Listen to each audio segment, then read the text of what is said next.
Bismillahirrahmanirrahim. Assalamualaikum warahmatullahi wabarakatuh. Alhamdulillah. Alhamdulillahi nahmaduhu wa nasta'inuhu wa na'udzu billahi min shururi anfusina wa min sayyiati a'malina. May yahdihillahu fala mudilla lahu wa may yudlil fala hadiyalah. Asyhadu an la ilaha illallah wa asyhadu anna Muhammadan abduhu wa rasuluh. Allahumma sholli ala Muhammad wa ala ali Muhammad. Amma ba'd. Bapak, Ibu dan teman-teman semua, pada malam ini Allah mentakdirkan kita punya pertemuan dengan suasana yang begitu syahdu. Pertama, kita bersyukur kepada Allah Subhanahu wa taala. Alhamdulillahirabbil alamin. Yang kedua, kita selalu memanjatkan salam salawat kepada baginda Rasulullah sallallahu alaihi wasallam. Allahumma sholli ala Muhammad wa ala ali Muhammad. Pada malam ini tentu kedatangan saya bagian daripada kebersamaan kita. Ini adalah perjalanan saya yang kelima. Besok subuh, kuliah subuh, dan ada daurah di Universitas Muhammadiyah Lampung. Kepada adik-adik remaja, andaikan kalian berkenan bisa bergabung dalam ruang utama masjid. Karena hadrah kita yang begitu keren, yang begitu bagus, yang begitu indah, rasanya sampai batas selesai acara ini belum bisa ditayangkan dulu. Pada sahabat saya Ustadz Edi, seorang pemuda militan yang tentu bisa menjadi backup untuk ke depan. Untuk kedua DKM yang sangat memberikan apresiasi, dan untuk semua bapak-bapak dan saudara sekalian.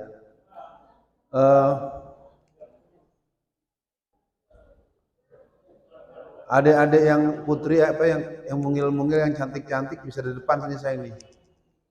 Biar nggak nutup jalan. Ada yang putri-putri, nah di depan sini. Yang itu juga boleh, yang pakai jilbab hitam, baju putih. Sini, ayo.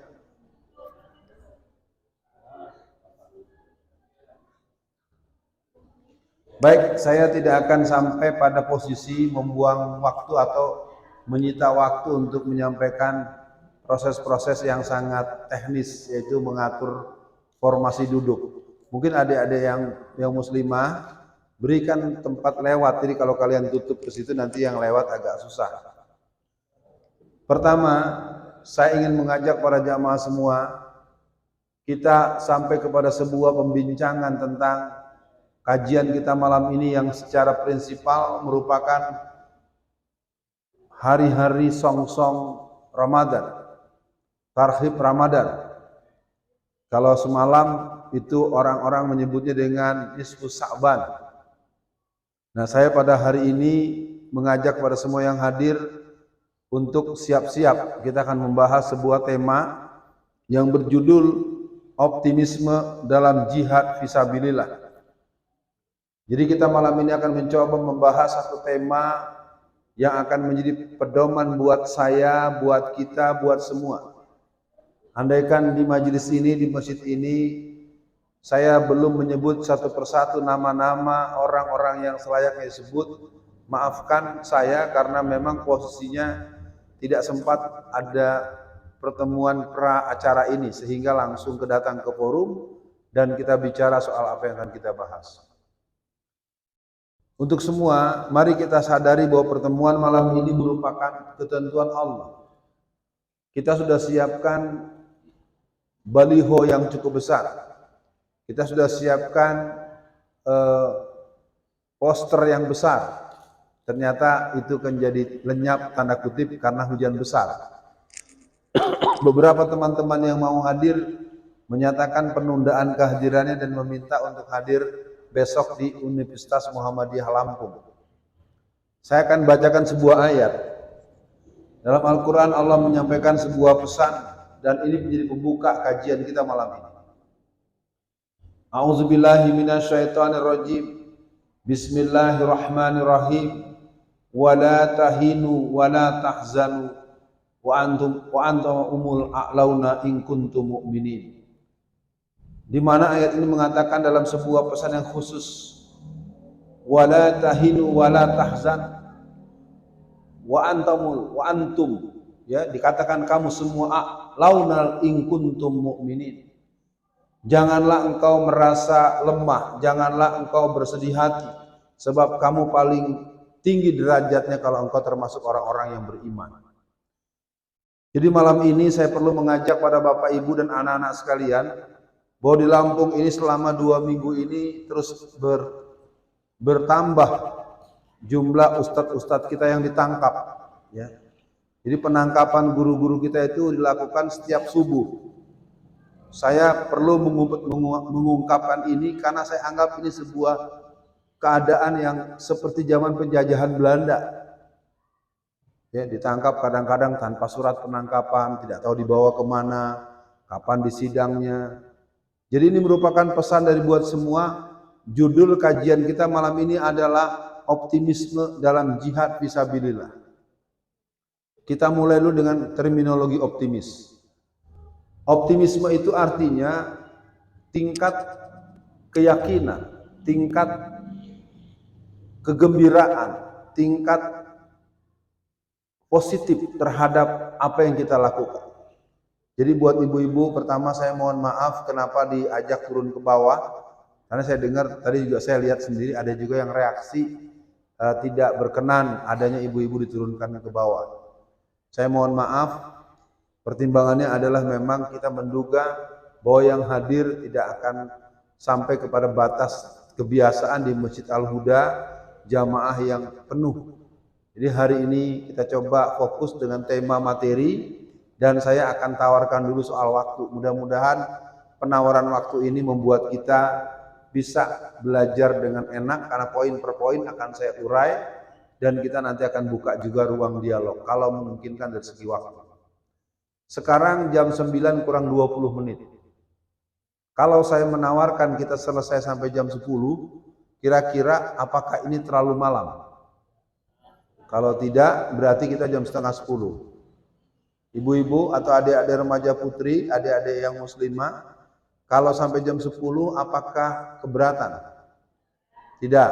Kalau tidak keberatan berarti menjelang jam 10 jangan ada yang pulang. Ya, itu penting.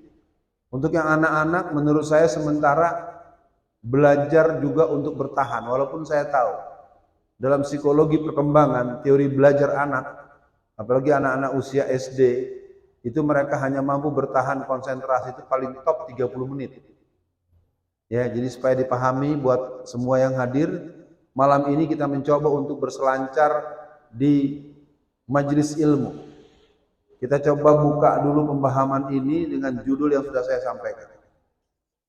Judul kaji kita adalah optimisme dalam jihad fisabilillah.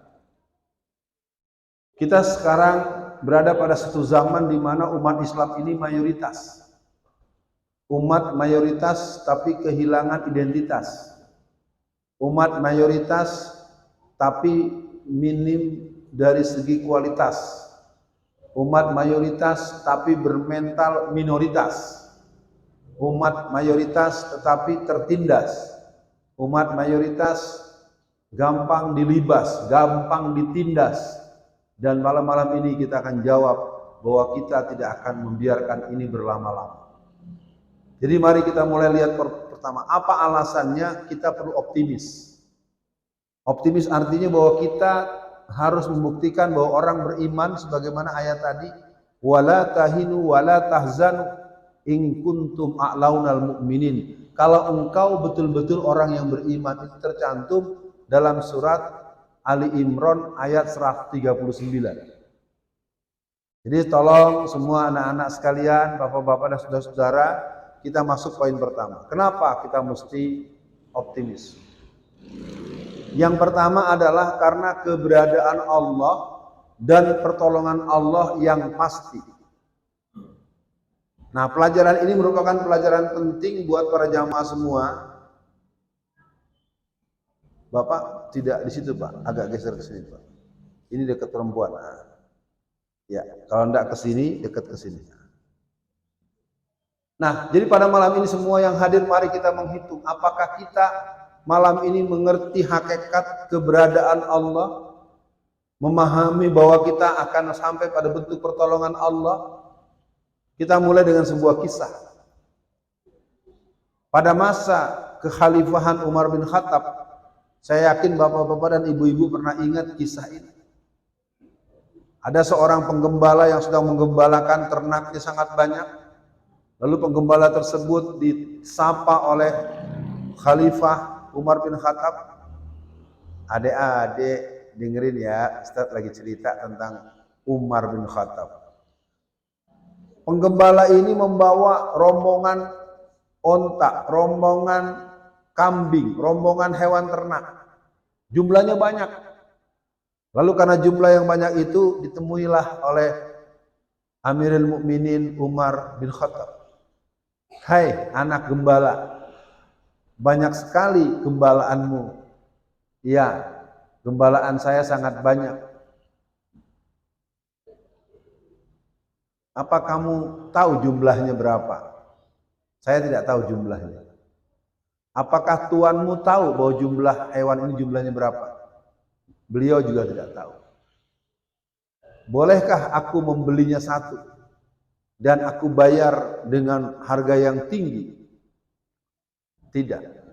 Kenapa tidak? Padahal kalau kau beli, kau jual, aku beri uangnya cukup, kau bisa kantongkan uang itu. Dan tuanmu tidak tahu. Apa jawab dari anak itu? Di mana Allah? Fa'ina Allah, di mana Allah? Jadi pada malam ini para hadirin kita mencoba sampai kepada sebuah poin pembuka bahwa optimisme dalam kehidupan seorang muslim dalam berjuang yang pertama adalah dia menyadari keberadaan Allah termasuk di ruangan malam ini. Disebutlah dengan istilah ma'rifatullah. Kalau kita belajar sebagai bentuk syariat berilmu, syariat sampai pada ma'rifat, ma'rifat sampai pada hakikat. Jadi malam ini kita mencoba memahami bahwa optimisme berjihad di jalan Allah akan berpulang juga kepada sikap kita yang menolong agama Allah. Ya ayyuhallazina amanu in tansurullah yansurkum wa yusabbit aqdamakum. Wahai orang-orang yang beriman, barang siapa engkau menolong agama Allah, maka Allah akan menolongmu dan meneguhkan pendirian. Ya, adik-adik yang pemuda, madep nih ke sini sayang. Ya, jangan main handphone itu udah dulu, lihat ke sini. Ya, belajar disiplin, walaupun tidak mudah saya tahu. Generasi milenial adalah generasi yang terbiasa dengan instan, dengan handphone. Dan mereka punya kelompok yang sangat digandrungi bernama K-pop. Ya, K-pop adalah satu komunitas remaja yang ada di Korea Selatan, yang usia mereka ketika audisi, seleksi, itu sekitar usia 9 sampai 11 tahun. Mereka dipanggil di seluruh daerah di Jazirah Korea Selatan. Nanti mereka yang terpilih setelah sekian ratus ribu, menjadi tinggal 20 ribu, menjadi tinggal 1000, menjadi tinggal 100, menjadi tinggal beberapa puluh, dan mereka akan dididik selama 11 tahun. Ini penting buat bapak-bapak, ibu-ibu semua memahami, hari ini saya sangat berbahagia dengan adanya anak-anak yang duduk. Tapi kita lihat, ini baru 5 menit nih. Berapa kuat mereka duduk? Ya, karena basic saya ini dosen pendidikan. Dan saya juga ngajar di madrasah. Saya paham anak-anak itu nggak bisa lama-lama. Apalagi kita membahas persoalan, kita ajak mikir. Nah, anak-anak itu yang senang tuh tadi main alat musik, nyanyi-nyanyi, cerita-cerita, ya, melompat sedikit kalau bahasa Betawinya, joget-joget. Nah, itu kalau begitu mau dia. Kalau suruh duduk berlama-lama, ya itu kita harus maklum bahwa mereka bukan umurnya. Nah, baik, poin pertama jadi perhatian buat semua. Kita akan memulai memahami sosok seorang Cut Nyak. Cut Nyak itu adalah seorang perempuan, istri dari seorang yang bernama Tengku Umar. Tengku Umar adalah seorang pegawai Belanda yang pertama dituduh sebagai pengkhianat. Karena Tengku Umar bekerja dengan pihak Belanda dan dia oleh orang-orang Aceh dianggap pengkhianat, padahal dia tidak seperti itu.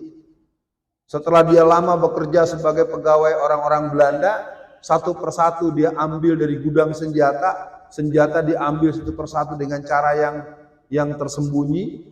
Akhirnya pihak Belanda terkejut, kok gudang senjata, jumlah senjatanya tambah lama tambah berkurang.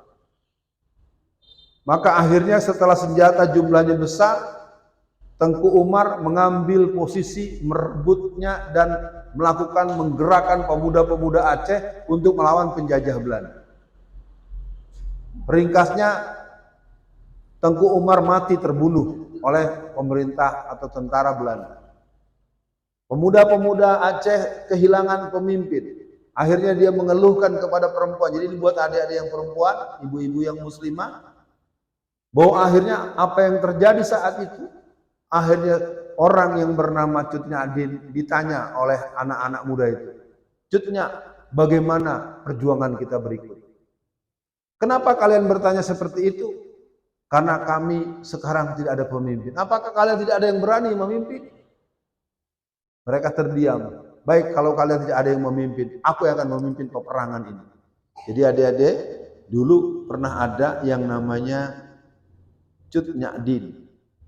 Cut Nyadin memimpin berbagai ragam perang, peperangan di mana-mana, dan Cut Nyadin meninggal dunianya bukan di Aceh dan bukan di medan perang, tetapi beliau meninggal di Sumedang dalam posisi sudah uzur tua dan meninggal dalam usia tua. Nah, baik Bapak Ibu sekalian, kita masuk pada bagian pertama untuk contoh terdekat. Pada tahun 1999, 1 Januari 1999 di kota Ambon, terjadi peristiwa yang disebut dengan Idul Fitri berdarah. Itu terjadi pada tanggal 1 bulan Januari tahun 1999, persis hari raya Idul Fitri. Malamnya orang-orang masih takbir, Allahu Akbar, Allahu Akbar, Allahu Akbar. La ilaha illallah wallahu akbar. Allahu akbar walillahil hamd. Pagi hari mereka masih sholat Id. Setelah sholat Id mereka masih saling ucapan selamat, dan orang Kristen dengan orang Muslim saling pela gandong. Pela gandong itu apa? Budaya toleransi, mereka saling menghormat. Tapi apa yang terjadi setelah zuhur? Selesai masuk waktu zuhur, masjid-masjid mulai meledak karena ternyata pihak Kristen telah menaruhkan bom di masjid-masjid yang ada di Ambon. Adik-adik yang laki-laki, Ambon itu adanya di Indonesia apa di luar Indonesia? Nah, pintar. Nah, apa yang terjadi? Setelah itu terjadi ledakan di berbagai masjid. Dalam satu rangkaian peristiwa, dalam peristiwa Ambon yang terjadi 1 Januari 1999 sampai tanggal 22 Agustus tahun 2002, maka tercatat terbunuh sebanyak 7.700 warga Muslim oleh orang-orang Kristen Ambon. Ada satu rangkaian perjuangan di sana, dan saya sampaikan dalam kisah poin pertama, adanya panglima perang dari kelompok wanita Ambon yang komandannya bernama Asmawati. Asmawati itu siswi kelas 3 SMP. Kenapa Asmawati jadi pemberani dan siap memegang, dan dia memiliki pasukan hampir 1.000 orang? Ada yang laki-laki jangan dekat-dekat dengan yang perempuan. Ya, masuk ke depan atau ke tengah, jangan malah ngambek begitu, duduk di tengah sini. Ya, kalau duduknya udah dekat-dekat itu nggak elok. Kita ini majelis ilmu. Kan bisa di tengah, bisa di sini. Kenapa harus ke situ duduk? Ayo kita ingat, kita perhatikan para pemirsa, para hadirin, saya teruskan. Ini bermula ketika satu hari Asmawati yang masih SMP kelas 2, dia melihat rumahnya dikepung oleh pemuda gereja. Pertama ibunya diseret dan ibunya diperkosa. Ketika ibunya diperkosa, Asmawati yang masih SMP kelas 2 tentu dia ketakutan. Dan dia melihat ayahnya juga marah ketika istrinya diganggu dengan cara yang tidak senonoh. Tapi apa yang terjadi setelah diperkosa ibunya dibunuh, dan bapaknya yang mencoba untuk membela istrinya pun dibunuh. Dia punya kakak perempuan yang sedang hamil besar, dalam posisi hamil kakaknya pun diperkosa dan kemudian dibelah perutnya dengan samurai sehingga bayi dalam perut itu keluar dan diinjak-injak oleh pemuda-pemuda Ambon Kristen. Nah, Asmawati melihat, oh kalau begini berarti nanti giliran aku yang kena.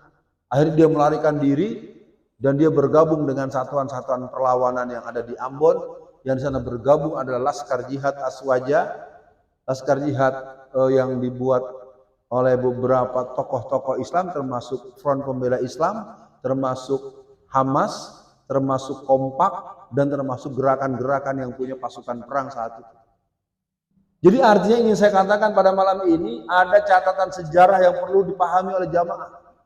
Bahwa kita malam ini mencoba belajar ada perjuangan yang pernah dilakukan dan perjuangan itu masih bisa dilakukan oleh kita. Jadi untuk adik-adikku yang remaja-remaja cowok ya, yang laki-laki dengerin. Supaya kalian juga berpikir bahwa kita bisa menjadi pembela Islam. Yang paling ketara siapa? Muhammad Al-Fatih. Muhammad Al-Fatih di usia 22 tahun bisa membebaskan sebuah daerah yang lebih dari 500 tahun dijajah oleh orang-orang Kristen. Tepatnya di Konstantinopel. Dan dia berhasil merebut pada tanggal 29 bulan Mei tahun 1453. Poin pertama selesai.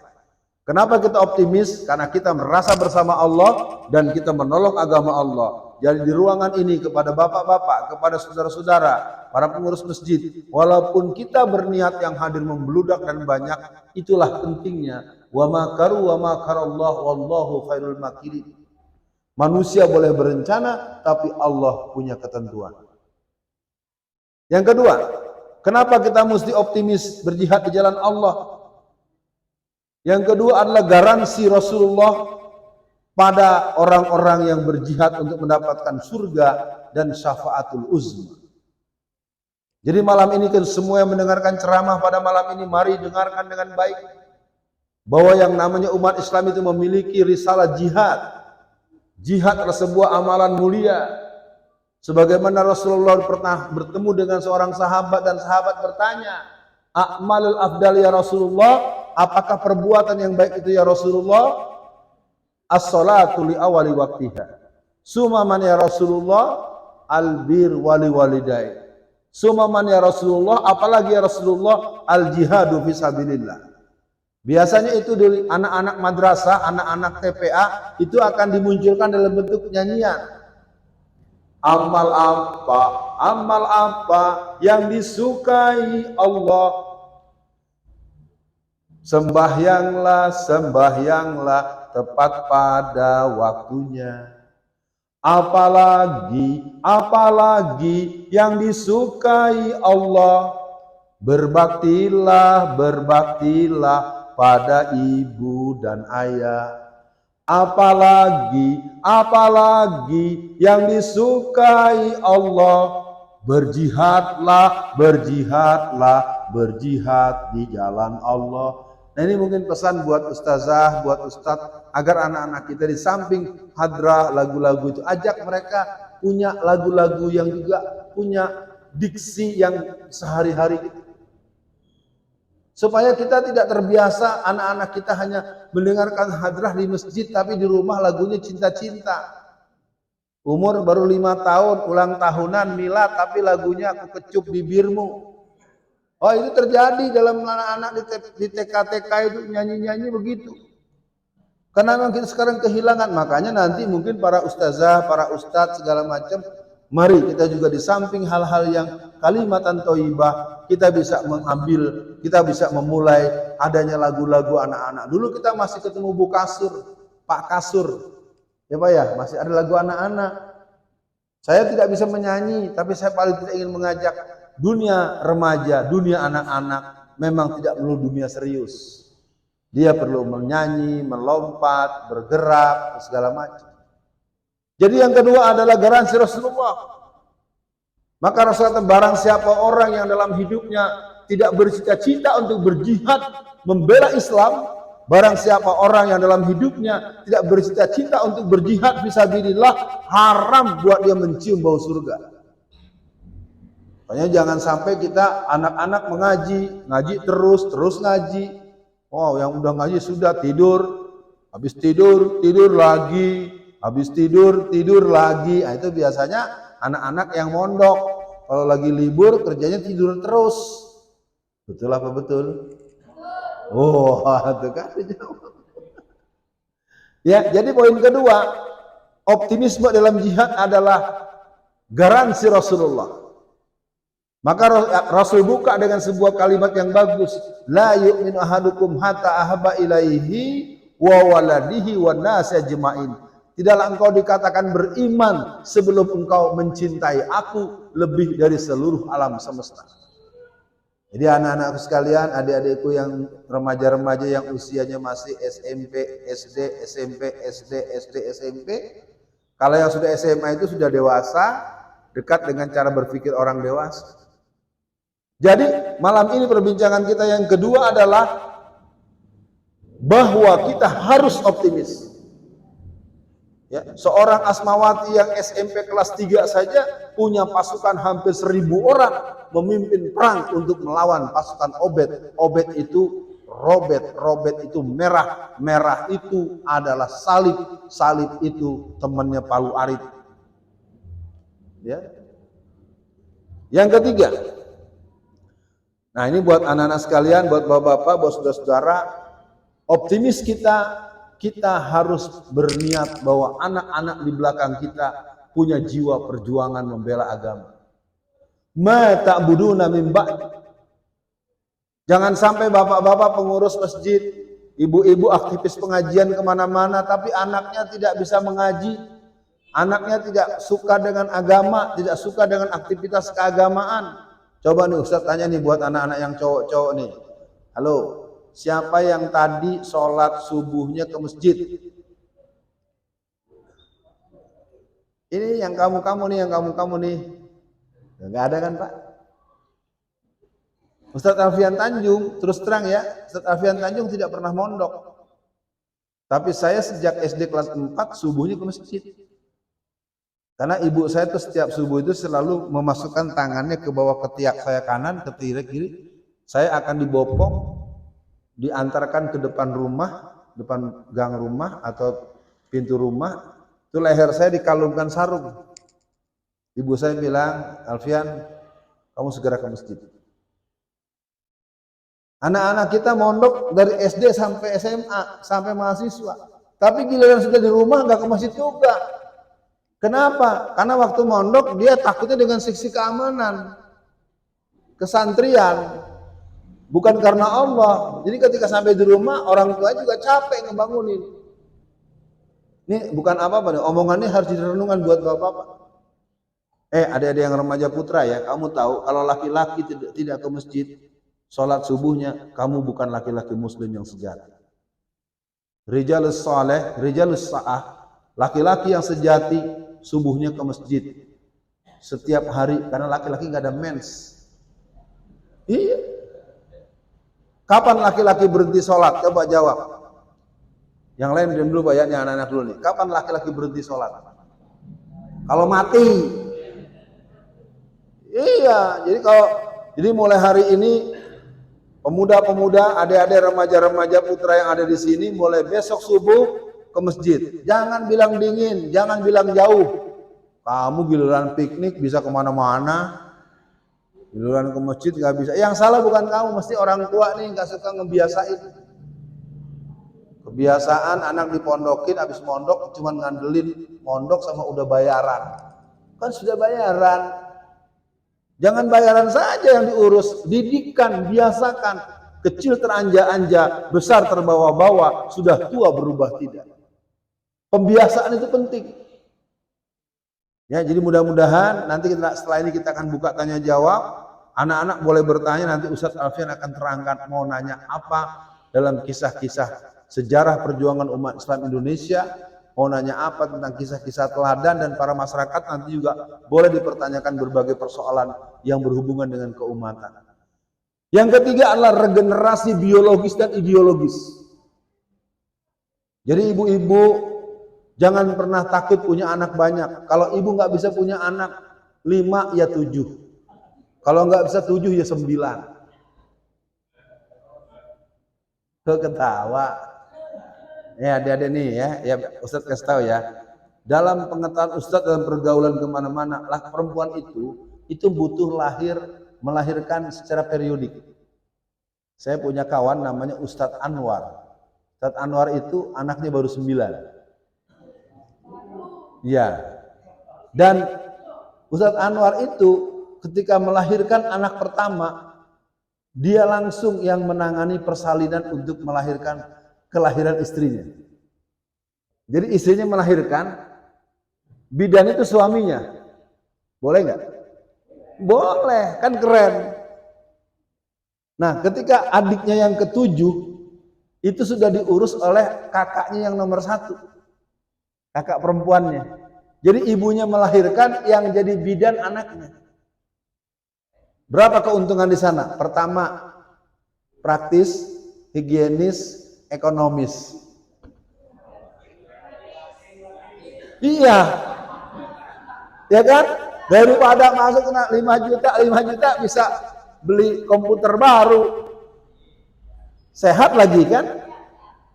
Ya ini penting, ini jadi pelajaran buat semua. Dengan adanya pengajian malam ini, mulai nanti dipikirkan buat Bapak DKM, ada kursus melahirkan bagi ibu-ibu muda. Nah, yang turun siapa nanti? Dokter kandungan, kan kita punya teman yang dokter, yang bidan, begitu. Ustadz kok udah zaman modern gini ngajak ke kampungan lagi? Nanti kalau nanti kita ngobrol-ngobrol saya terangkan hikmahnya apa. Karena perempuan itu, kenapa nenek-nenek kita zaman dulu punya anak sampai 12, 14, bahkan ada yang sampai 21. Tapi di usia tuanya masih terlihat wajah-wajah bahwa dulu waktu remajanya dia cantik. Ibu zaman sekarang anaknya baru 2 tapi tampangnya seperti nenek-nenek. Kenapa? Karena dia melahirkannya ngeluh melulu, nangis lagi, baru mau tidur nangis lagi. Ya.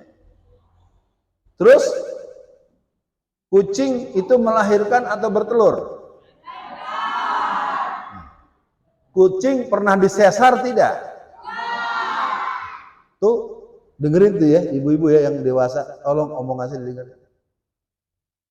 Jadi yang namanya sesar itu adalah pengecualian, bukan keharusan. Oke, mudah-mudahan nanti bisa diambil. Karena kita sebentar lagi harus berhenti dan saya buka tanya jawab. Judul kajian kita malam ini adalah optimisme dalam jihad fisabilillah. Jihad itu luas.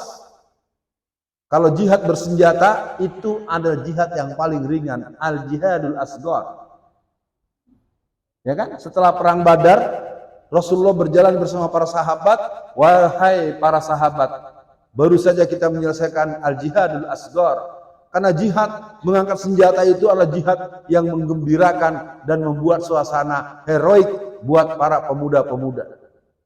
Jihad fisabilillah. Allahu Akbar, Allahu Akbar, Allahu Akbar. Langkah semangat maju tiada henti, untuk Islam kami korbankan diri. Api jihadku berkobar di hati, takkan padam wujudkan cita kami, menegakkan kedaulatan Islam, hidup mulia atau syahid mati, hanya Allah satu tujuan kami, kejayaan Islam kan kembali. Rap berderap langkah mujahid Allah, hancurkan penzolim di bumi. Tak berdetak jantung musuh Allah, takut lihat mujahid berani, mujahid berani, mujahid berani. Takbir!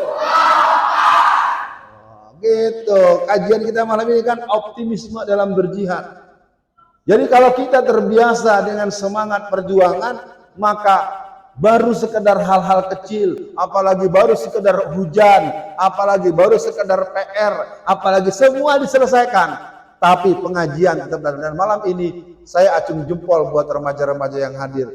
Baru hari ini saya melihat remaja duduk dengan tetap menyimak. Semoga kalian semua jadi pemuda dan pemudi Islam masa depan yang hebat. Baik, kita sampai ke bagian keempat. Yang keempat, optimisme perjuangan dalam Islam atau jihad fisabilillah yang keempat adalah keberadaan lembaga-lembaga keumatan masjid. Ya, ini sekarang ibu-ibu, bapak-bapak, teman-teman, saya kasih tambahan perkenalan. Saya dulu ngajar di masjid 5 tahun. Ya, gini-gini saya juga ngajar TPA. Tapi saya tidak bisa mengajarkan hal-hal yang membuat kalian puas dalam konteks qiraah atau saya tidak. Bidang saya adalah bidang yang nanti akan saya ceritakan. Saya mengajar di masjid itu sekitar tahun 1985 sampai tahun 1990. Murid saya tidak banyak, cuma 60 orang. 60 orang, bapak-bapak, ibu-ibu tolong dengarkan kisah saya. Kalau masuk waktu sholat, anak-anak itu akan sholat semua. Dan tidak ada satupun yang berisik. Dan mereka diam bukan karena dimarahi. Ini pesan buat para ustadz, para ustazah, para pembina TPA. Jangan pernah membiasakan kebaikan dengan cara-cara yang keras dan kasar. Ya, saya di mana-mana kalau anak-anak banyak tuh saya sering saya peluk mereka, saya bilang, "Ayo sholatnya berjamaah." Kenapa murid-murid saya selama 5 tahun saya ajar tidak ada yang nakal, tidak ada yang lari-lari ketika sholat? Saya udah kasih tahu mereka, adik-adik, kita mau sholat. Adik-adik mau nggak kalau ketemu Pak Lurah? Mau. Kalau ketemu Pak Lurah pakai bajunya bagus apa jelek? Bagus. Kalau ketemu Pak Presiden lebih bagus lagi. Anak-anak kita kadang-kadang untuk sholat bangun tidur langsung sholat, bajunya masih lecek, kena ilernya, kena apanya. Ini peringatan buat bapak-bapak, tolong diperhatikan. Anak itu jangan dibiarkan kalau dia sholat dengan pakaian yang lusuh. Ya, adik-adik juga semua ya, yang cowok-cowok dengerin ya. Mulai hari ini kalau mau ke masjid, makanya kalau mau tidur baju yang bagusnya digantung. Tidurnya bisa pakai baju yang kaos yang belel-belel, yang bolong-bolong, biarin. Tapi giliran ke masjid, pastikan, apalagi subuh.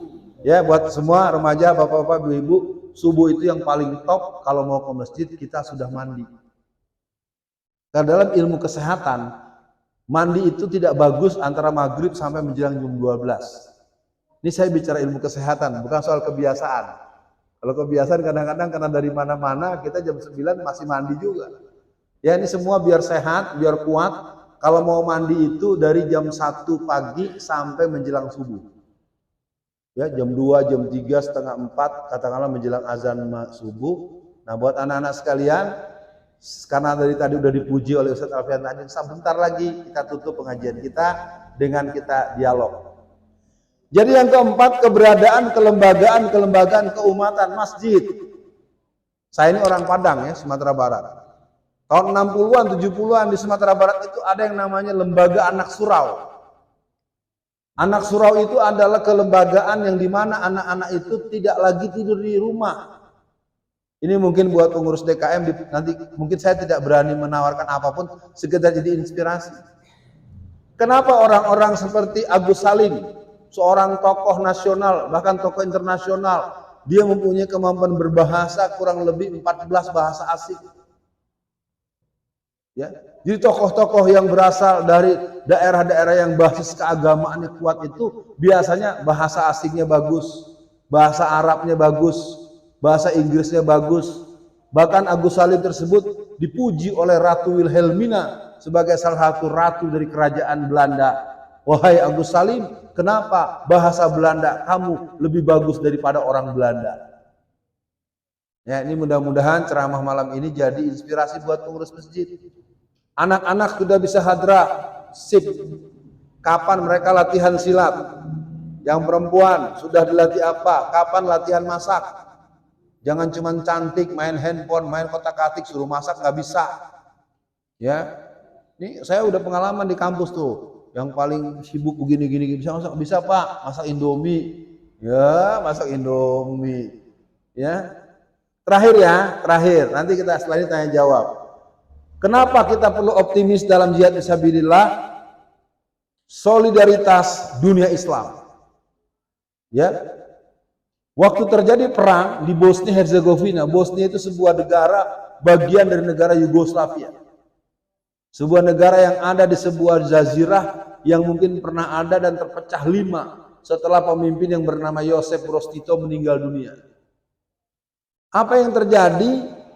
Bahwa ketika terjadi perang di Kroasia dengan proses pertempuran dengan Bosnia Herzegovina, ada yang perempuan dengerin nih, Ustaz mau cerita seru, namanya Sanela Izetbegovic.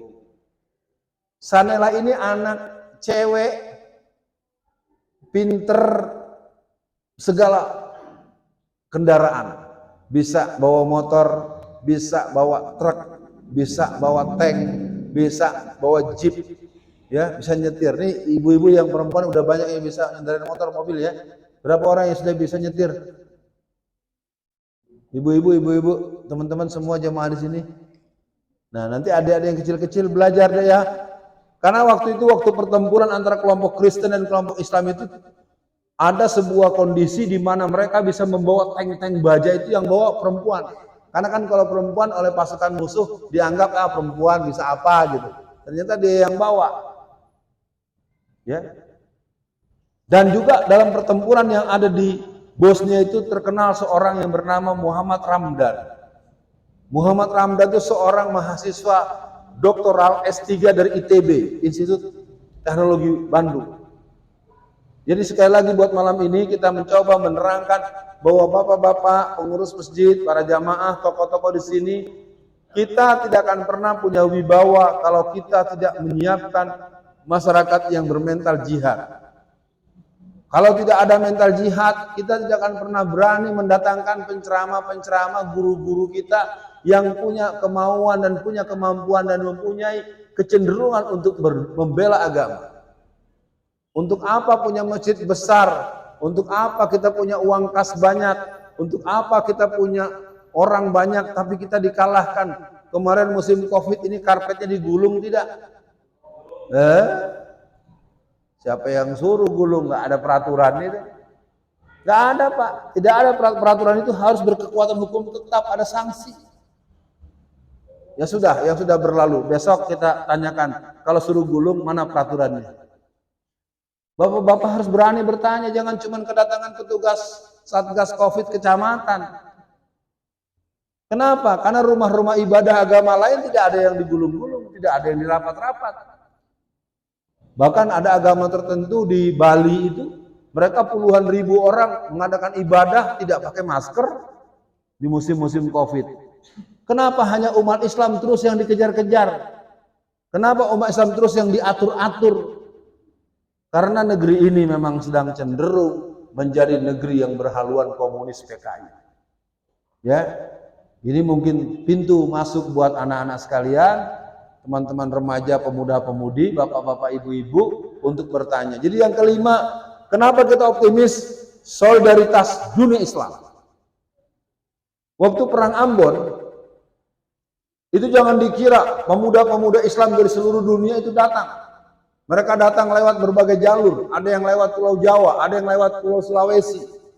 Mereka datang dengan membawa badan sambil membawa perlengkapan-perlengkapan pribadi. Uang mereka bawa dalam bentuk dolar menggunakan kapal induk. Ya. Jadi waktu perang Ambon itu terus terang saja akhirnya pemuda-pemuda gereja kalah. Jadi jihad fisabilillah tidak akan pernah kekeringan para pasukan, termasuk yang ada di Afghanistan. Afghanistan dimenangkan oleh komandan utamanya bernama Akhundzada. Bagaimana pasukan-pasukan Taliban bisa memerdekakan Afghanistan pada tanggal 15 bulan Agustus tahun 2021. Selama kurang lebih 20 tahun mereka dijajah oleh Amerika dan akhirnya Amerika tak sanggup berlama-lama berada di Afghanistan. Mereka harus melarikan diri hengkang daripada Afghanistan dan mengalami kerugian 14.000 triliun. Kebayang nggak Mas, 14.000 triliun kalah tuh Amerika. Jadi kalau sebuah negeri berjiwa jihad, tidak ada yang bisa semau-maunya. Ya, di Sumatera Barat itu ada yang namanya Pariaman. Di Pariaman itu tidak ada satupun orang Cina. Ya ada Cina. Di Kota Padang tidak ada Indomart dan Alfamart. Nggak ada. Jangan dianggap ini sebuah gurau, keren. Kenapa keberadaan retail, keberadaan outlet dagang tadi itu, menurut penelitian Fakultas Ekonomi yang ada di berbagai kampus-kampus ternama di Indonesia, itu menghancurkan, merugikan 12 warung Pak Haji. Ya. Nah ini yang namanya jihad. Jihad itu seluruh potensi yang bisa membuat agama kita hebat, yang bisa membuat umat kita kuat, yang bisa membuat kita kaya, yang membuat kita menang, yang membuat kita berjaya, yang membuat kita punya kepercayaan diri. Ya, jadi sekali lagi mudah-mudahan dengan apa yang telah saya sampaikan ini, setelah ini kita akan buka tanya jawab. Ayo kita manfaatkan. Soal yang hadir tidak membeludak, santuy. Ya, santai saja. Inilah dunia. Dunia itu kan memang adalah panggung sandiwara. Dunia itu sesuatu yang memang tidak bisa sesuai dengan kemauan kita. Betapa banyak yang kita inginkan sejak kecil kan, tapi kan nyatanya seperti yang kita alami. Oke, mudah-mudahan memasuki waktu 40 menit saya menyampaikan ini, atau kurang lebih kita akan ada waktu 40 menit ke depan untuk tanya jawab, kata jawab gayung bersambut. Mau dilangsungkan atau mau dimoderatori? Langsung saja. Ayo kita mulai. Siapa dulu? Ada yang perempuan. Sebentar ya. Ada satu nanti dikasih. Jangan kehilangan ide. Yang cowok belajar, nanya. Wah, subhanallah. Pemuda-pemuda semua nih ya. Kita minta yang pemudi dulu. Adinda, anakku, Ananda, coba buat pertanyaan dan jangan lupa kenalkan namanya. Ini yang sebelah sini. Ibu ini, Mbak ini. Nah, ini dulu tadi yang cewek ya. Silakan, Neng. Iya, namanya siapa? Assalamualaikum, nama saya Nisa, Nisa. silakan Mbak Nisa. Pak Ustadz, jihad itu kan gak hanya peperangan aja. Tanpa terus jihad dan khusus untuk kami yang remaja kira-kira harus menjalani jihad seperti apa? Baik, langsung dulu ya satu-satu. Jihad itu adalah seluruh totalitas kesungguhan untuk menjaga eksistensi dan kewibawaan Islam. Jihad bersenjata, jihad perang, sudah Ustadz bilang tadi, itu jihad kecil. Kata siapa? Kata Rasulullah. Karena perang Badar itu terjadi di bulan Ramadan. Jadi setelah selesai perang Badar, Rasulullah bilang, wahai para sahabat-sahabatku, kita baru saja menyelesaikan jihadul asgar. Kita baru saja menyelesaikan jihad kecil. Maka kita akan melangsungkan jihad besar. Nah, ini jawaban buat Nisa. Kalau remaja bagaimana jihadnya? Jihad remaja yang paling top menurut Ustadz adalah mampu menahan diri, tidak buka handphone ketika orang tua lagi bicara. Itu jihad tuh. Kadang-kadang orang tuanya yang ngomong gini terus. Apalagi kalau lagi main Mobile Legend, sampai ke Malaysia, kemana-mana. Ya, Nisa yang kedua. Nisa berapa umurnya sekarang? Kamu umurnya berapa sekarang?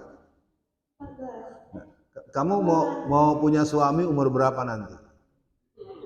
Harus dijawab, nggak boleh nggak dijawab. Itu namanya membuat planning diri. 25, nggak ketuaan, nggak apa-apa. Udah penonton jangan ganggu orang dia begitu. Nah, tadi Nisa menyebut akan menikah. Nah, itu berarti antara umur hari ini 14 ketemu nanti umur nanti sekitar 25 tahun, karena kamu sendiri yang nyebut ya, bukan Ustadz yang bilang kan. Berarti selama 11 tahun Nisa harus membangun diri, puas-puasin diri. Oh, Ustadz maksudnya kok Ustadz ngajarin gitu? Iya, puas-puasin tambah ilmu, puas-puasin tambah pengalaman, puas-puasin tambah teman, puas-puasin tambah jaringan, puas-puasin tambah kemampuan berbahasa, puas-puasin tambah kemampuan keterampilan, puas-puasin tambah pengalaman keliling Indonesia, keliling dunia. Perjuangan terberat buat remaja zaman sekarang ini adalah perjuangan untuk tidak pacaran. Kenapa? Karena pacaran itu tidak bisa diterima dalam ajaran Islam. Karena Quran mengatakan wala taqrabuz zina. Karena orang kalau sudah pacaran biasa jalan berduaan. Kalau jalan berduaan kira-kira gandengan nggak?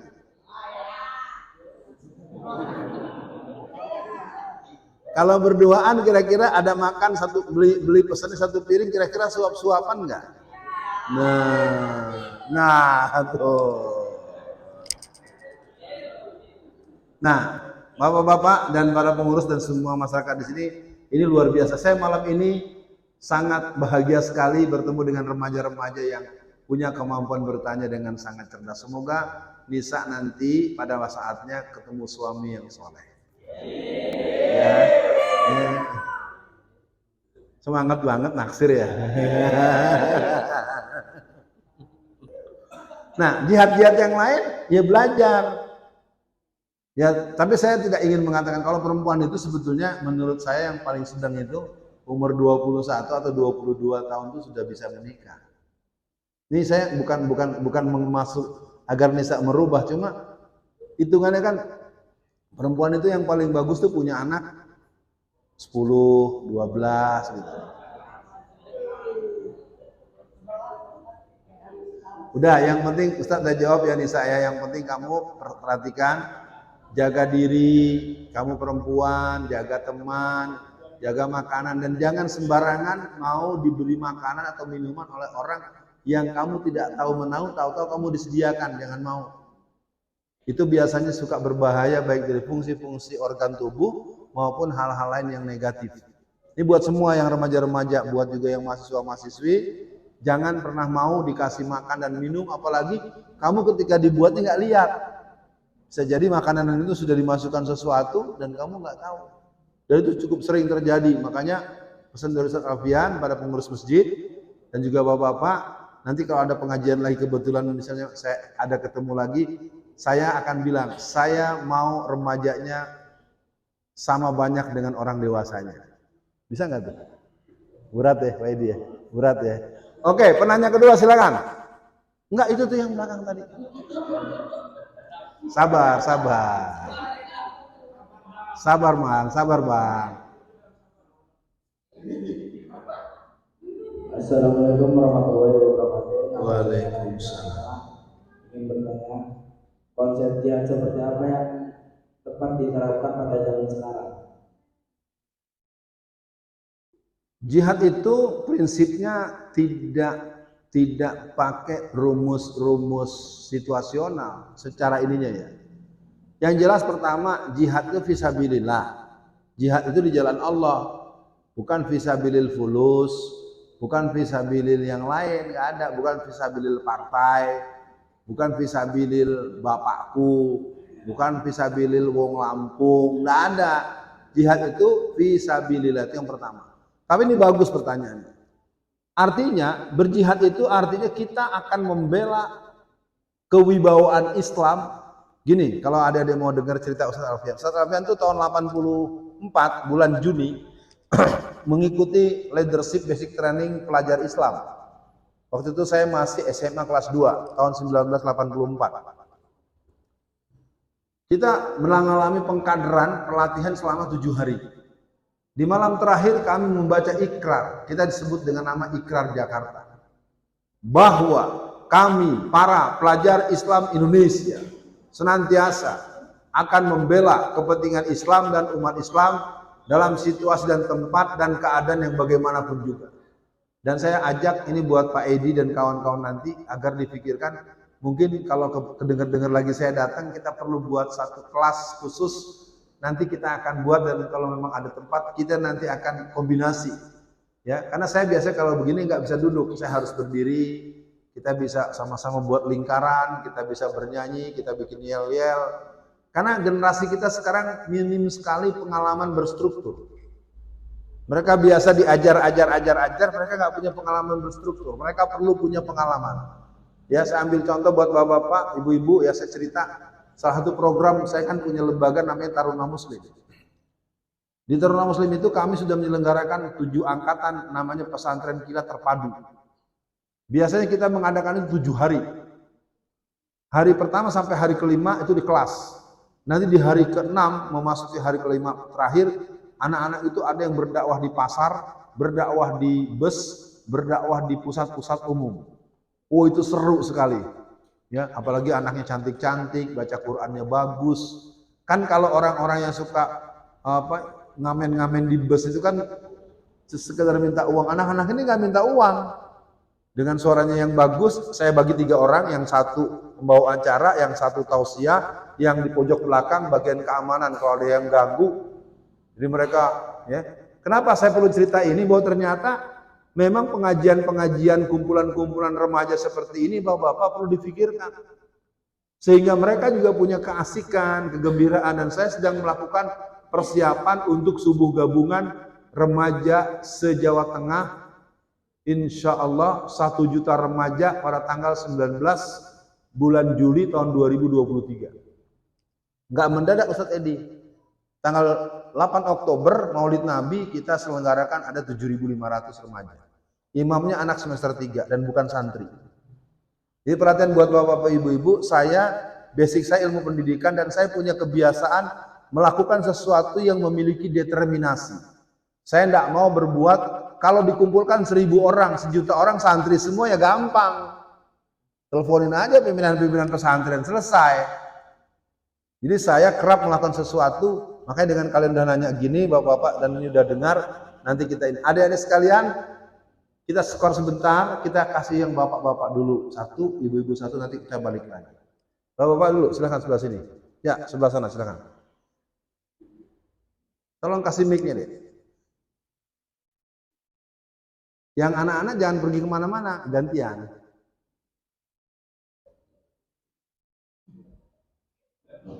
Assalamualaikum warahmatullahi wabarakatuh. Nama saya Erlensyah. Ustaz, yang saya tanyakan, apakah harus bangsa negara yang tidak dalam situasi perang berangkat ke negeri perang konflik Islam dan musuh Islam? Kalau harus, apa kriterianya? Kemudian bagaimana cara supaya membahas tema jihad tapi tidak dituduh keras? Lalu bagaimana pandangan Ustaz tentang konflik Ukraina Rusia? Terima kasih. Wah, ini analisanya geopolitik internasional. Pertama, buat semua kalian, dalam Islam itu ada yang namanya konsep persaudaraan. Innamal mu'minuna ikhwatun fa aslihu baina akhawaikum wattaqullaha la'allakum turhamun. Persaudaraan dalam Islam itu landasannya iman. Persaudaraan dalam Islam itu tidak berbatas teritorial. Itu 2 kata kuncinya jadi pegangan. Jadi persaudaraan Islam itu tidak berbatas teritorial. Jadi kalau tadi ada pertanyaan bagaimana berjihad dengan berbagai yang ada, tentu saya akan katakan kita memang negeri kita telah terlanjur digarap secara sekuler. Sehingga pengertian jihad sering dibuat seolah-olah sama dengan jahat. Jihad seolah sama-sama dengan teroris, itu salah dan bohong. Ya, saya nyatakan, jihad itu bukan teroris. Karena teroris itu nanti kalau ada kesempatan lain lagi kita akan bisa bahas. Jihad itu berbeda dengan teroris. Jihadis bukan teroris. Ya. Nah, lalu pertanyaan tentang perang Ukraina dan segala macam ini merupakan sebuah permainan yang menarik karena memang tarikannya adalah keinginan daripada negara-negara tertentu untuk jadi blok Amerika, yang satu blok Rusia. Nah, yang namanya pemimpin Rusia itu mempunyai pengalaman yang panjang dalam menata negara dengan tatanan dunia internasional. Nah, kembali ada hal yang menarik, memang pertempuran ini sebenarnya kata kuncinya adalah perang dagang. Perang militernya itu kemudian yang disebabkan karena Ukraina sendiri akhirnya kan juga tidak bisa bercokol menjadi bagian dari negara NATO. Nah, jadi agak panjang, anak-anak pusing nih. Jadi Mas, begini aja kata kuncinya ini, karena anak-anak harus kita bagi konsumsi juga. Konsumsi keilmuan maksudnya. Jadi perhubungan dengan jihad itu kalau mau kita buka ya, ini anak-anak jangan pada pergi semua dong, kan aku mau nanya udah pergi, itu namanya ngambek, nggak boleh ngambek. Perang di Ponorogo, Kenapa begitu hebat dan membuat Belanda cukup keteter? Karena yang melatih pasukan Diponegoro itu langsung pasukan dari kekhilafahan Turki Utsmani. Ya, jadi biar tahu semua. Jadi sama dengan perang di Ambon, perang di Poso, perang di Afghanistan, jadi seluruh dunia Islam itu saya punya pengalaman berinteraksi, selalu aja membuat kedatangan para pejuang yang sering tidak pernah diduga bahwa mereka berasal dari mancanegara. Ya, dengan pertanyaan kamu tadi, memang negeri ini masih alergi dengan peran-peran perjuangan jihad. Orang berjihad dituduh teroris, padahal teroris itu kadang-kadang dibuat sendiri oleh yang bersangkutan supaya seolah-olah ada musuh negara biar keluar anggaran.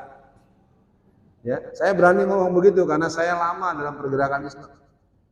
Ya, saya suka debat juga dengan pihak kepolisian. Tolong terangkan kepada saya apa itu teroris. Ya, mereka senyum-senyum, jawabnya apa? Ustadz Alfian udah tahu, nanya juga. Ya, saya bilang, ente bagaimana negara kayak begini? Oke, kata kuncinya adalah pertempuran itu kan mulanya dianggap akan sebentar, tapi ternyata jadi lama.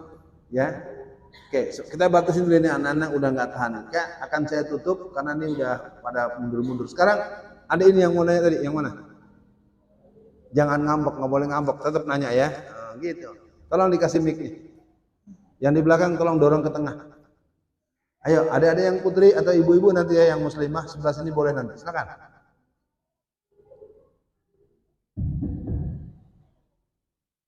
Baik Ustaz, sebelumnya saya ingin memperkenalkan diri dulu. Assalamualaikum warahmatullahi wabarakatuh. Waalaikumsalam.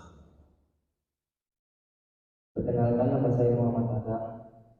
Ustaz, saya ingin bertanya tentang sesuatu hal yang tidak ada dalam pembahasan Ustaz tadi. Ini pembahasan yang selalu mengganggu pikiran saya. Mungkin bukan hanya saya, namun orang lain pun memikirkan hal yang sama seperti saya. Wah, silakan. Jadi gini Ustaz,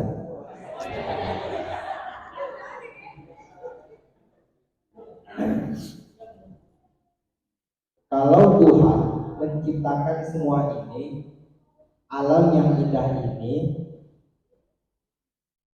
kenapa ujungnya Tuhan juga hancurkannya dengan kiamat?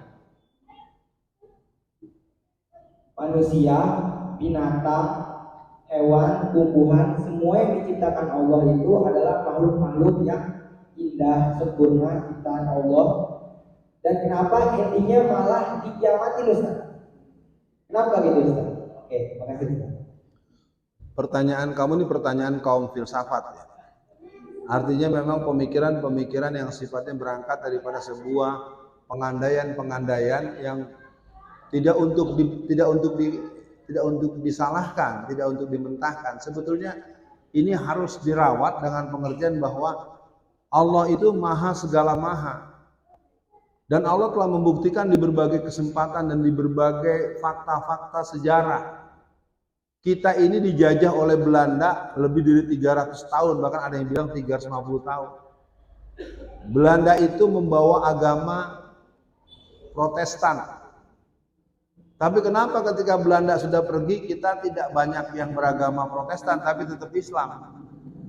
Nah, jadi pertanyaan tadi, kenapa Allah yang membuat alam, lalu Allah yang menghancurkan, itu termasuk nanti pada prinsip-prinsip tauhid, bahwa Allah yang menjadikan, Allah yang menghancurkan, Allah yang menggantikan. Kalau bahasa kita ini di negara ini seperti Bapak Presiden memiliki hak prerogatif. Kenapa Bapak Yusril kok diganti nggak jadi presiden, nggak jadi menteri lagi? Kenapa Pak Anies Baswedan kok dipecat dari Menteri Pendidikan? Kenapa? Biar Pak Anies Baswedan jadi presiden, nggak boleh jadi menteri terus-terusan, kira-kira gitu. Nah, kembali pada pertanyaan tadi, mengganggu pikiran kamu, jangan kelamaan. Nanti kalau pikiran terganggu, nanti kelainan pikiran, nanti kamu bisa dibawa ke rumah sakit jiwa. Jangan, ya.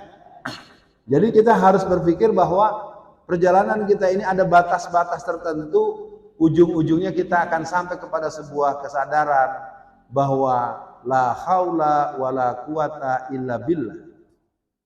Jadi gitu ya Dek, paling tidak Ustadz Alfian bukan ingin membatasi kamu berpikir kemana-mana, karena ujung dari cara berpikir yang berpikir terus adalah membuat bingung. Menyelesaikan persoalan dengan diri sendiri sama dengan kita punya mobil, tidak mau diurus oleh yang bikin mobil dalam bentuk peraturan maupun montir. Mana mungkin mobil betulin dirinya sendiri, kan nggak mungkin. Mobil membutuhkan montir, montir membutuhkan buku pedoman. Buku pedoman alam semesta namanya Quran.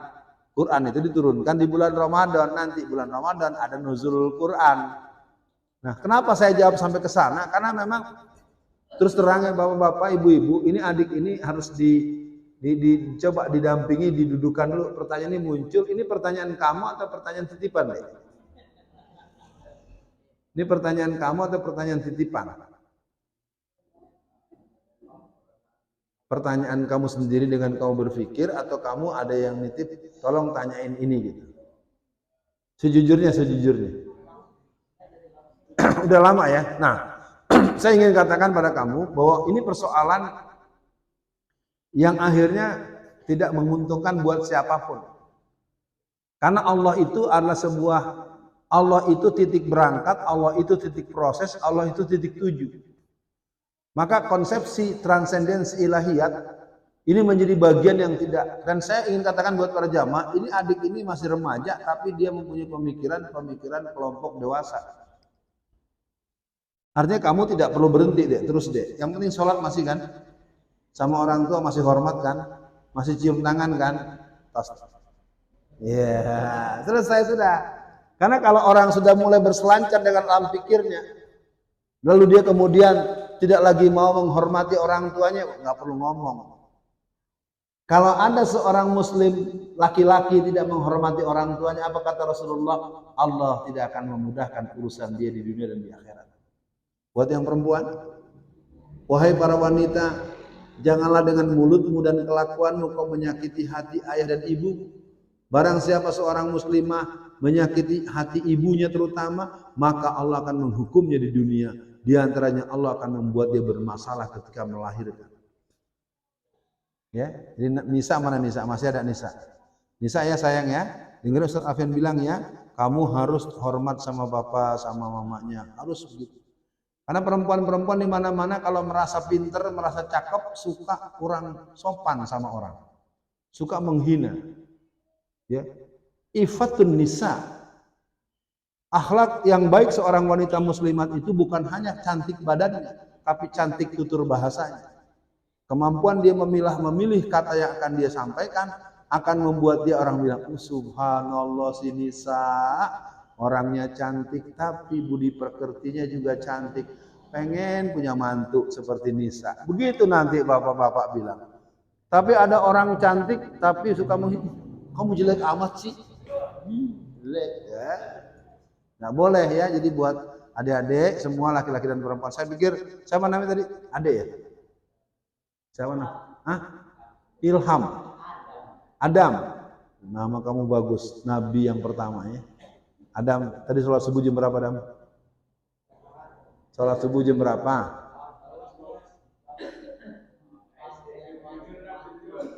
Belum. Azan subuh sekarang jam 4.49.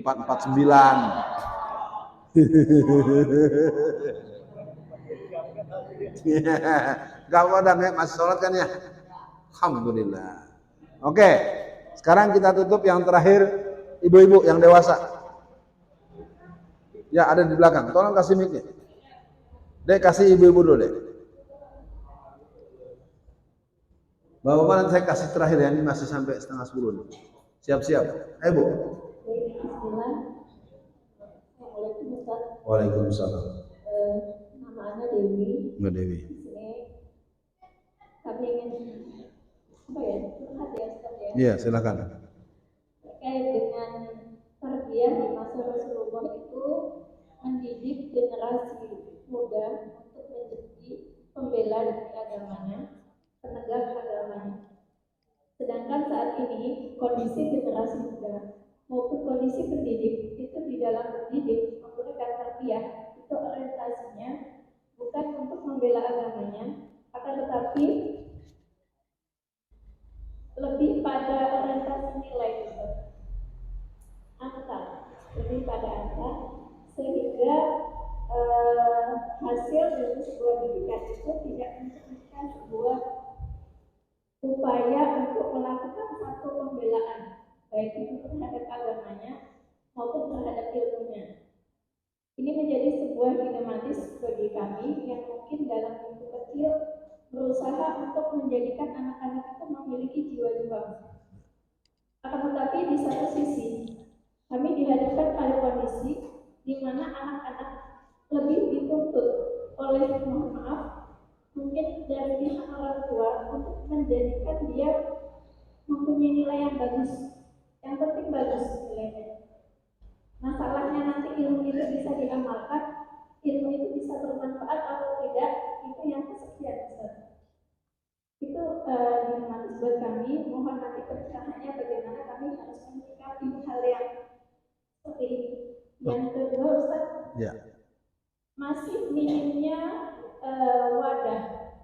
Kalau misalnya kajian di mahal itu banyak sekali, kemudian kajian bapak-bapak itu banyak sekali. Kami di sini mempunyai satu impian, satu cita-cita untuk memberikan wadah bagi generasi muda. Tapi masih bingung Ustaz, harus memulainya dari mana? Karena sesungguhnya kalau kita hanya menunggu waktu, sedangkan kita tidak boleh meninggalkan generasi kita dalam keadaan lemah iman, lemah adab, dan lemah ilmu. Jadi mohon pencerahannya Ustaz. Saya menjadi mengalami satu bentuk ketergugahan dosis tinggi di majelis hari ini. Anak-anak kecil-kecil bicaranya luar biasa. Ini si Adam juga luar biasa. Barusan Mbak Dewi begitu juga. Ini anak-anak siapa yang ngajarin sih?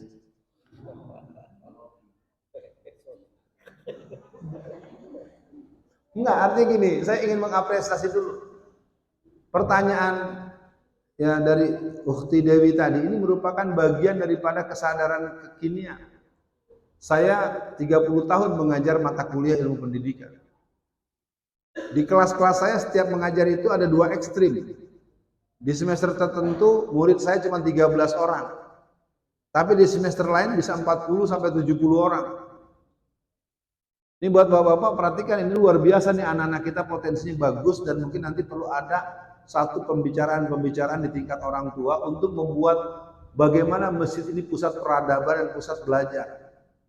Sebelum saya jawab lebih jauh pertanyaan dari Dewi tadi, saya nyatakan buat semua yang ingin mendengarkan ceramah saya malam ini, orang sekolah dari SD sampai S3, SD, SMP, SMA, S1, S2, S3, dia hanya mengembangkan 2% saja dari potensi otak.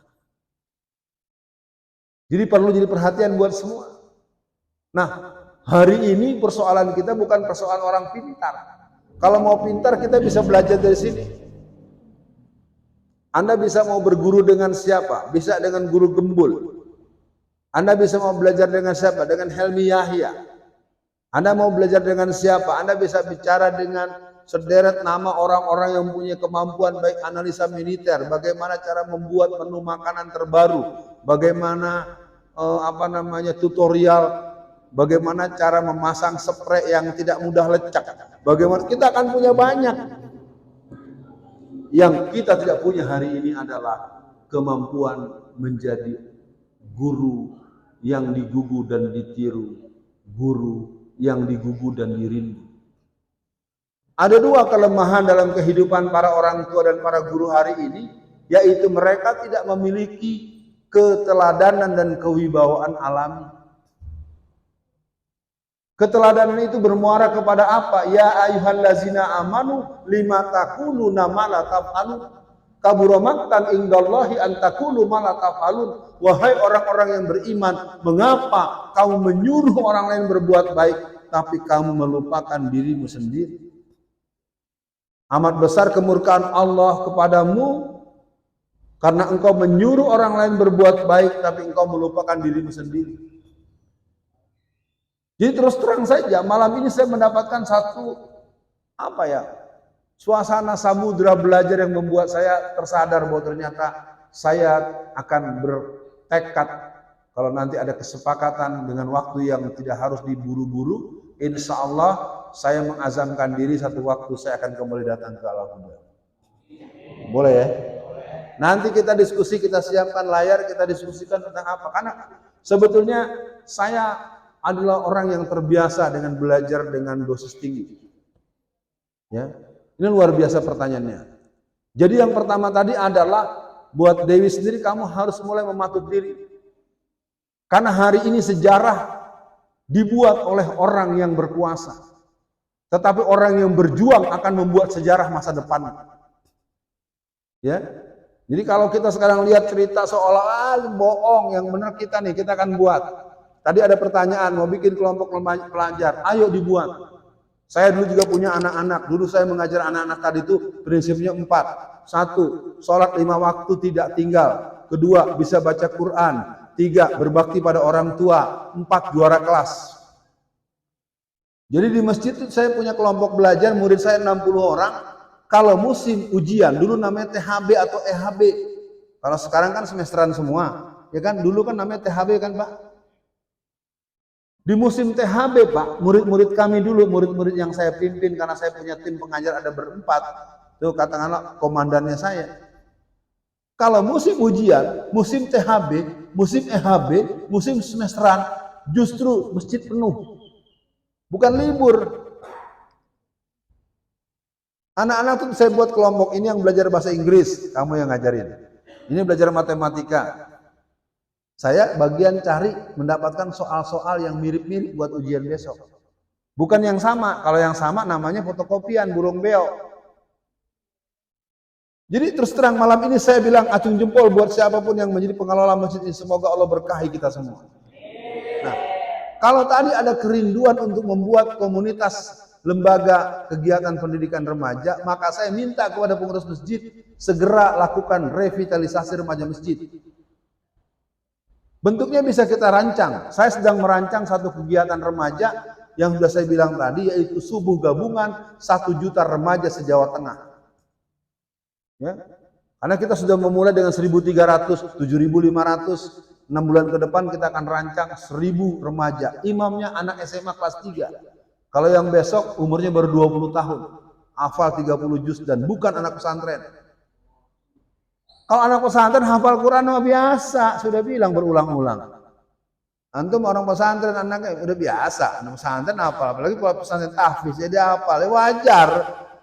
Kalau anak sekolah umum hafal 30 juz jadi imam, bacaannya bagus. Itu baru keren. Nah sekali lagi ya Mbak Dewi, saya merasa tidak bisa menjawab membuat kamu terpenuhi keinginan mendapatkan penjelasan. Tapi saya memberikan feedback, ayo semua yang ada di sini, kan syukurnya kita turun ke bawah kan. Coba kalau kamu di atas semua, kita nggak bisa ngobrol begini. Ya, ini belajar ya, belajar itu bagian yang ada wilayah. Rasulullah saja dengan para sahabat yang perempuan ketemu langsung kalau lagi nanya, ya Rasulullah bagaimana begini-begini. Ya, udah nggak apa-apa. Mungkin ada yang nggak setuju tadi. Terakhir bapak-bapak sini, 1 orang. Halo? Ya, bapak ini. Tolong dikasih mic nih. Habis ini kita tutup. Maaf, sabar Pak. Mic-nya dulu pegang Pak ya, biar semua dengar.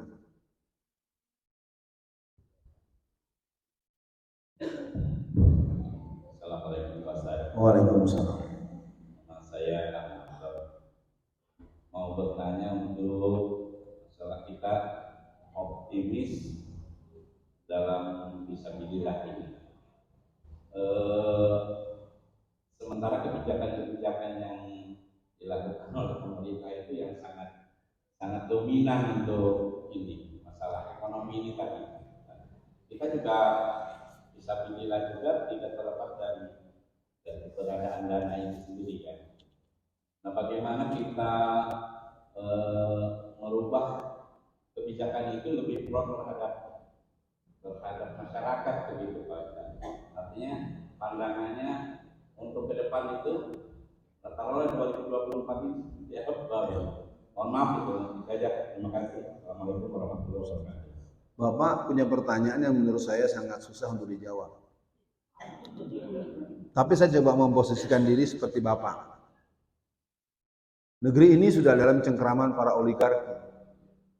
Siapapun yang akan menang tetap dalam kendali bandar.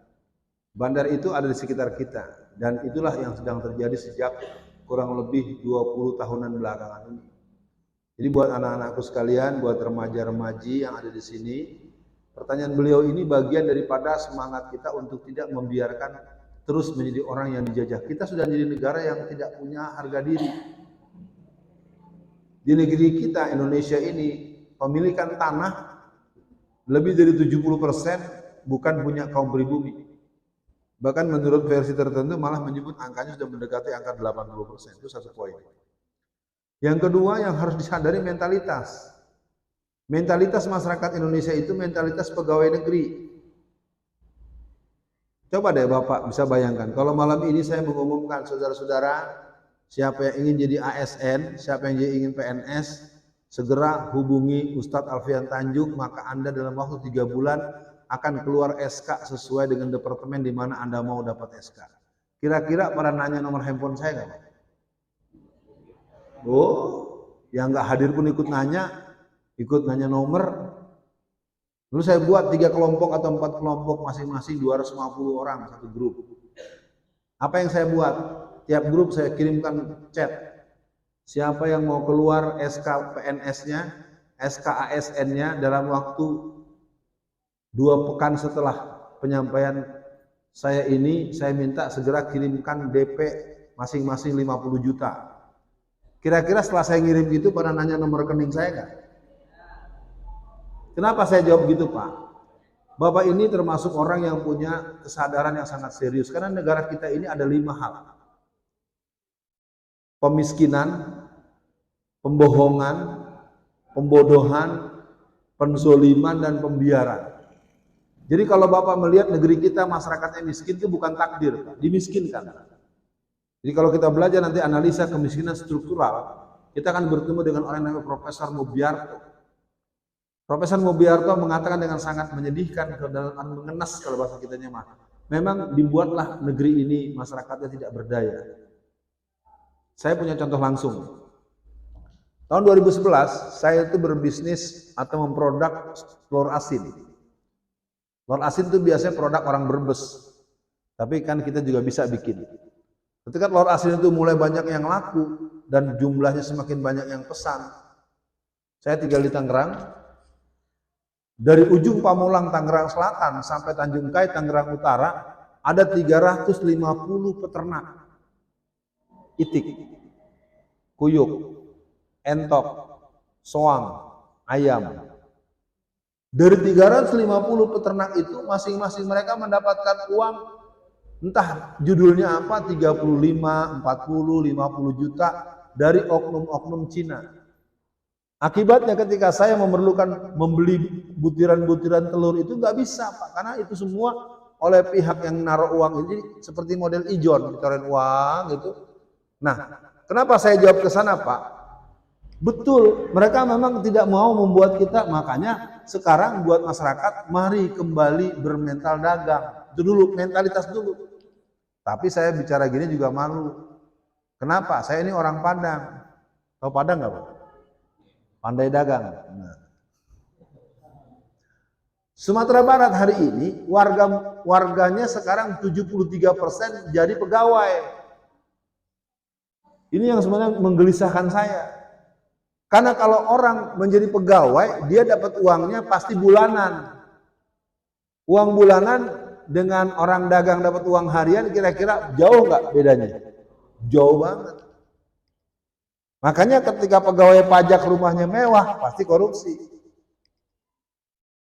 Atau Kapolsek rumahnya sampai 5 miliar, mesti jelas bukan uang gajinya.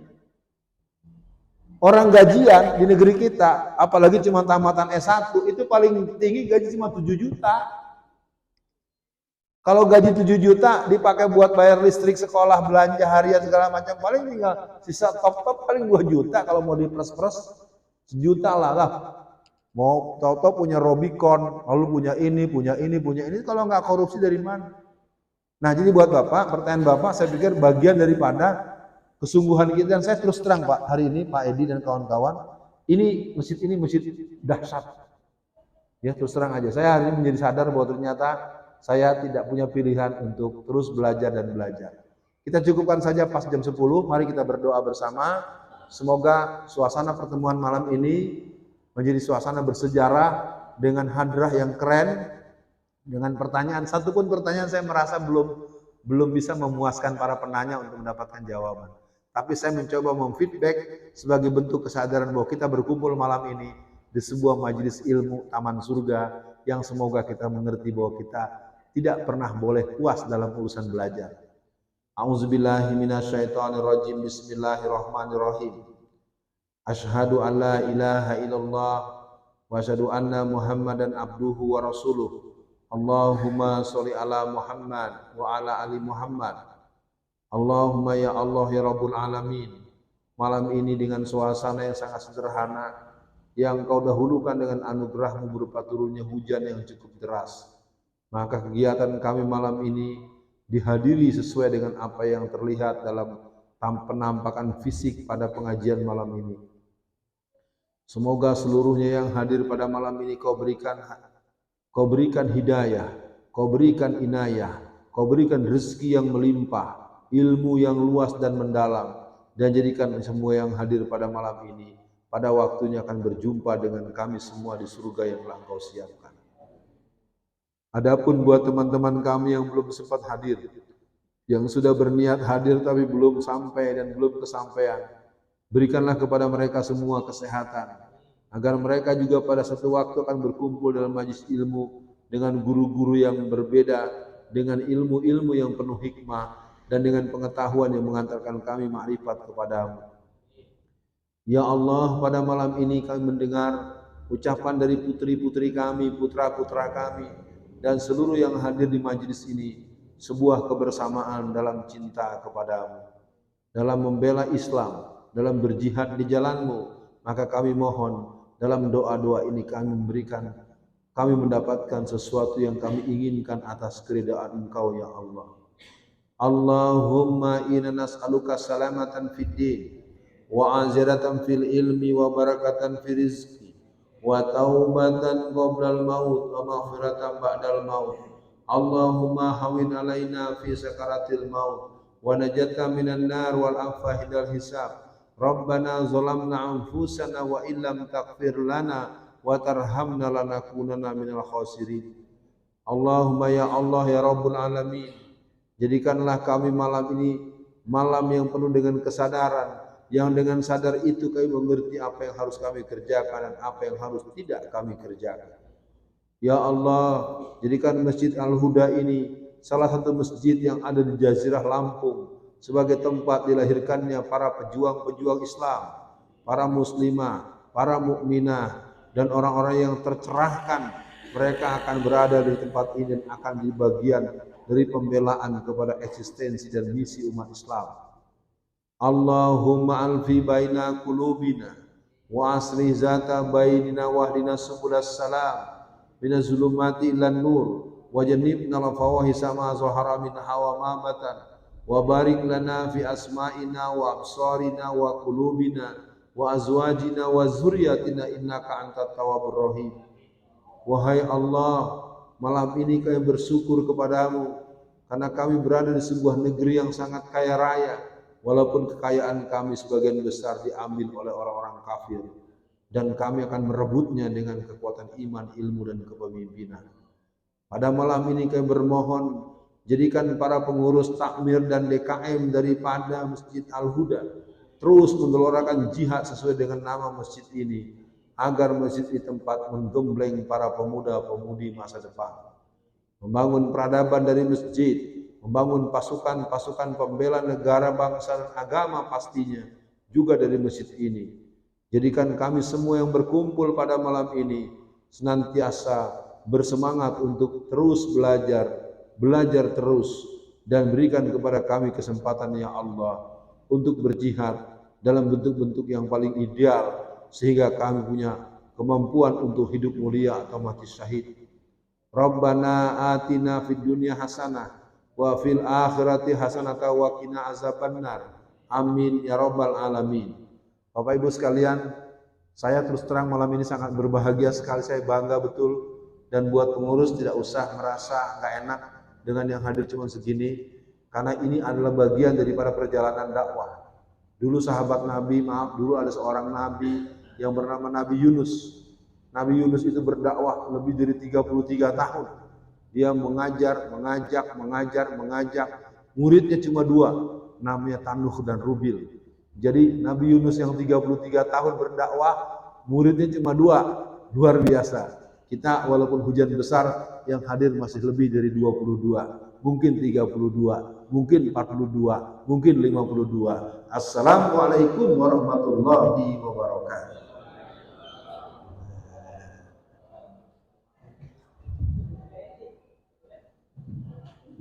Demikianlah